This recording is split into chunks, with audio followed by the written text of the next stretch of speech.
नमस्कार, मैं वीरेश ठाकुर हार्दिक अभिनंदन करता हूं एचपी शिक्षा चैनल पर। तो अभी रूबरू हुए आपके समक्ष हिमाचल प्रदेश की दिन की ताज़ा खबरों के साथ।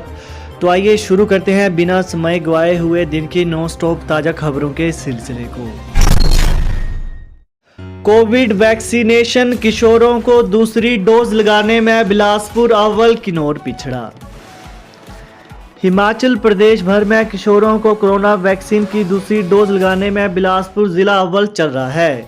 इस मामले में किन्नौर सबसे पीछे है। स्वास्थ्य विभाग ने 15 से 18 वर्ष के सभी किशोरों को 30 फरवरी तक कोवैक्सीन की दूसरी डोज लगाने का लक्ष्य रखा था, लेकिन 20 फरवरी तक 100% दूसरी डोज किसी भी जिले में नहीं लग पाई है। बिलासपुर 96% के साथ अव्वल और किन्नौर 69% के साथ अंतिम स्थान पर है। खराब मौसम, बर्फबारी भी किन्नौर जिले में कम वैक्सीनेशन का कारण माना जा रहा है।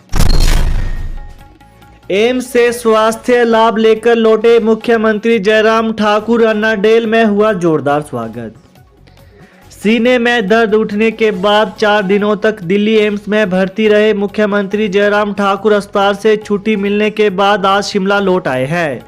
मुख्यमंत्री कार्यालय के अनुसार जयराम ठाकुर अब स्वस्थ हैं।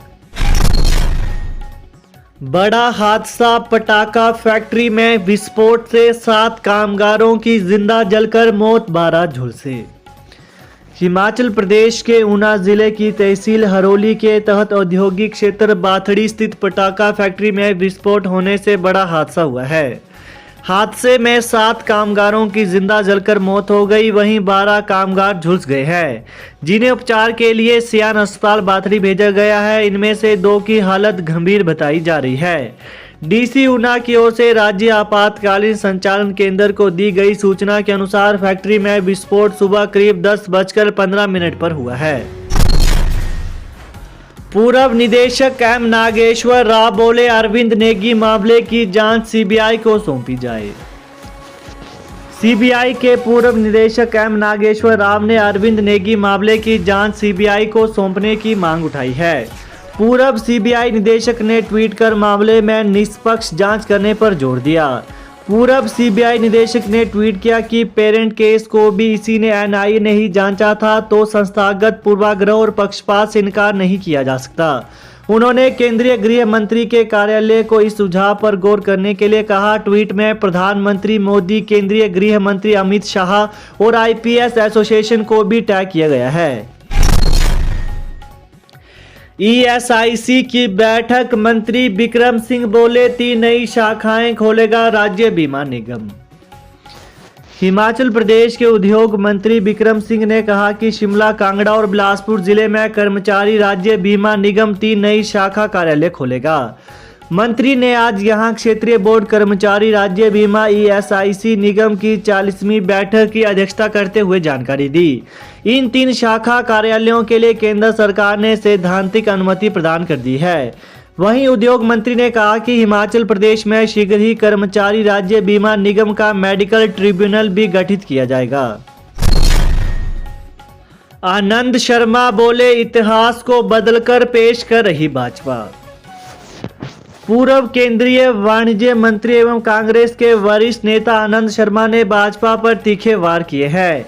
आज को दून के मंधाला और नालागढ़ के पंजहेरा में जनसभाओं को संबोधित करते हुए उन्होंने कहा कि भाजपा इतिहास को बदलकर पेश कर रही है, लेकिन इतिहास के पन्नों में जो अंकित है उसे नहीं बदला जा सकता। उन्होंने कहा कि सरकार वर्तमान में अमृत उत्सव मना रही है। भाजपा 2014 से केंद्र की सत्ता में आई है। इससे पूर्व की सरकार ने देश के निर्माण के लिए जो भी किया उसे नजरअंदाज नहीं किया जाना चाहिए। इसके अलावा आनंद शर्मा ने कहा कि वर्ष 2014 से पहले चंद्रयान चंद्रमा पर जा चुका था और मंगलयान भी रवाना हो चुका था। उन्होंने कहा कि कोरोना काल के दौरान 140 करोड़ देशवासियों के लिए वैक्सीन एक दिन में तैयार नहीं हो गई है।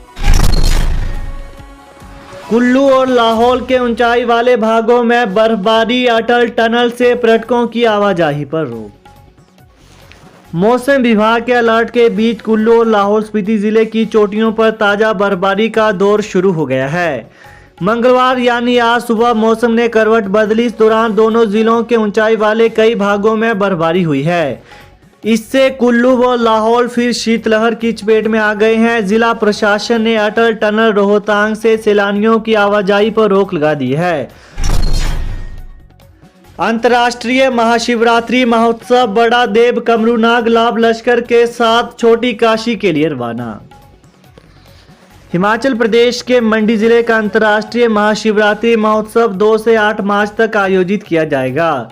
जिला के अधिष्ठाता बड़ा देव के नाम से विख्यात कमरूनाग मंगलवार यानी आज पूरे लाभ लश्कर और पुलिस सुरक्षा के साथ मंडी शिवरात्रि के लिए रवाना हुए। स्कूल शिक्षा बोर्ड SOS की परीक्षा मार्च में 224 केंद्र बनाए।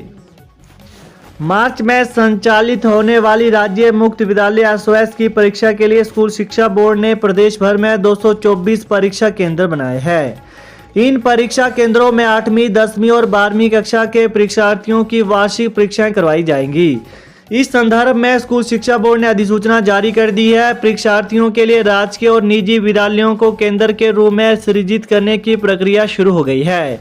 वहीं अभी तक करीब 224 परीक्षा केंद्रों को बनाया गया है, जिसमें 87 निजी जबकि 137 सरकारी स्कूलों में स्थापित किए गए हैं। हिमाचल में भरे जाएंगे 89 स्टाफ नर्सेस के पद। हिमाचल प्रदेश में स्टाफ नर्स के 89 पद बैच वाइज आधार पर भरे जाएंगे। इन स्टाफ नर्सेस की तैनाती अनुबंध पर की जाएगी। इन 89 पदों के लिए स्वास्थ्य एवं परिवार कल्याण विभाग ने शेड्यूल भी जारी कर दिया है। वहीं सामान्य वर्ग के लिए 2010 से 2012 बैच के लिए काउंसलिंग निर्धारित की गई है। काउंसलिंग जिला आधार पर निर्धारित की गई है। इन पदों पर भर्ती के लिए रोजगार केंद्रों में नाम पंजीकृत होना आवश्यक है। अभ्यर्थियों को काउंसलिंग के दिन संबंधित शैक्षणिक दस्तावेजों की मूल व छाया प्रति के साथ पहुंचना होगा। बड़ा फैसला, सरकारी कर्मचारी की मृत्यु दिव्यांगता पर 2009 की अधिसूचना अनुसार मिलेगा अतिरिक्त राहत का लाभ। हिमाचल प्रदेश में भी नई परिभाषित अंशदान पेंशन प्रणाली के तहत आने वाले सरकारी कर्मचारी की मृत्यु या दिव्यांगता पर अतिरिक्त राहत का लाभ केंद्र सरकार के 5 मई 2009 के आदेशों के अनुसार प्रदान किया जाएगा। ये आदेश 15 मई 2003 या उसके बाद सरकारी सेवा में शामिल हुए राष्ट्रीय पेंशन प्रणाली या जिसे अंशदायी पेंशन योजना के रूप में भी जाना जाता है के तहत कवर कर्मचारियों पर लागू माने जाएंगे। इसके तहत अब न्यू पेंशन स्कीम वाले कर्मचारियों को पारिवारिक पेंशन मिलेगी। पेंशनर की मृत्यु होने की स्थिति में ओल्ड पेंशन के पैटर्न पर लाभ मिलेगा। केंद्र सरकार ने 2009 में ये व्यवस्था कर दी थी, लेकिन हिमाचल में मामला लंबित था।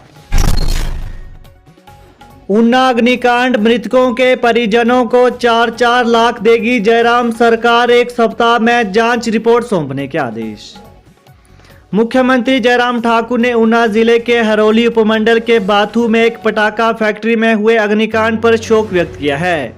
मुख्यमंत्री ने जिला प्रशासन को प्रभावित व्यक्तियों को तत्काल राहत व पुनर्वास प्रदान करने के साथ दोषियों के विरुद्ध नियमानुसार कड़ी कार्रवाई करने के निर्देश दिए हैं।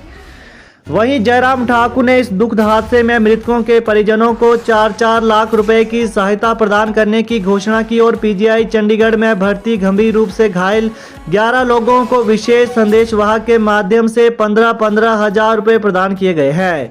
इसी प्रकार ऊना अस्पताल में भर्ती 3 घायलों को 5-5 हजार रुपए प्रदान किए गए हैं। तो ये थी दिन के मुख्य समाचार। तो ताज़ा खबरों को पाने के लिए चैनल को जरूर सब्सक्राइब करें। Thanks for watching. जय हिंद, जय हिमाचल।